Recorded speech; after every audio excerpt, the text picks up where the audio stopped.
Donc, le traitement en général pour les patients atteints de myélome multiple en première ligne de traitement est basé sur la greffe. Donc, les patients éligibles à la greffe ont un traitement d'induction de quelques mois de traitement suivi de l'autogreffe et en général maintenant suivi d'un traitement d'entretien. Pour les patients non éligibles à la greffe, par contre, le traitement est un peu différent. Il n'y a pas la greffe, c'est un traitement de plus longue haleine, soit basé sur le bortezomib avec le VMP ou encore le Cybordi, ou encore basé sur le léneldomide avec le traitement léneldomide dexaméthasone qu'on appelle le traitement ARD.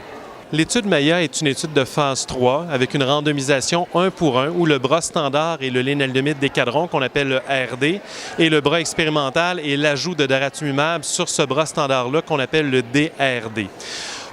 Après un suivi médian d'environ 28 mois, l'objectif primaire de l'étude est la survie sans progression. Et l'objectif primaire a été rencontré dans l'étude, c'est-à-dire que la survie sans progression médiane, en fait, n'a pas été atteinte dans le bras DRD et a été de l'ordre de 31,9 mois dans le bras ARD.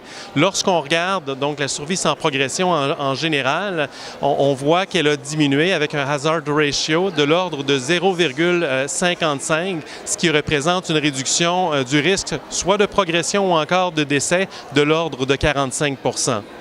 Les réponses également sont nettement améliorées, tant les taux de réponse que les qualités de la réponse, avec des réponses complètes augmentées de l'ordre de 24 % à tout près de 47 %, puis les réponses de grande qualité qu'on appelle les VGPR ou les réponses partielles très bonnes, augmentées de 53 % à 79 %. Donc des réponses là, vraiment très intéressantes pour cette catégorie de patients-là non éligibles à l'autogreffe. La tolérance au traitement a été très bonne en général. En fait, on connaît les effets secondaires en général du daratumumab et lorsqu'on les ajoute à la plateforme léneldomide décadron, donc le ARD, on a vu peu d'augmentation de la toxicité. On a vu une augmentation des cytopénies, particulièrement la neutropénie, et une augmentation du risque d'infection, particulièrement des pneumonies. Mais globalement, c'est un traitement qui est jugé très bien toléré.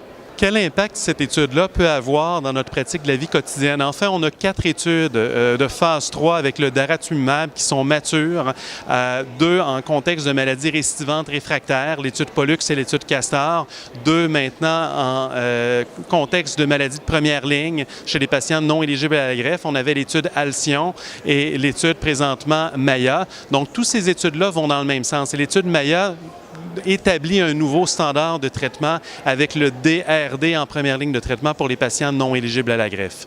Plusieurs autres études sont à venir avec l'utilisation de daratumumab ou hors contexte de daratumumab qui sont très intéressants pour cette population de patients-là. On voit arriver des quadruplets. Donc, initialement, on utilisait des doublets. Maintenant, on utilise des triplets qui démontrent un bénéfice. On voit apparaître des quadruplets où on peut ajouter des médicaments avec peu de toxicité, avec une efficacité qui est supérieure à ce que l'on avait auparavant. Donc, il y a plusieurs choses qui sont à venir d'intérêt qui sont prometteurs.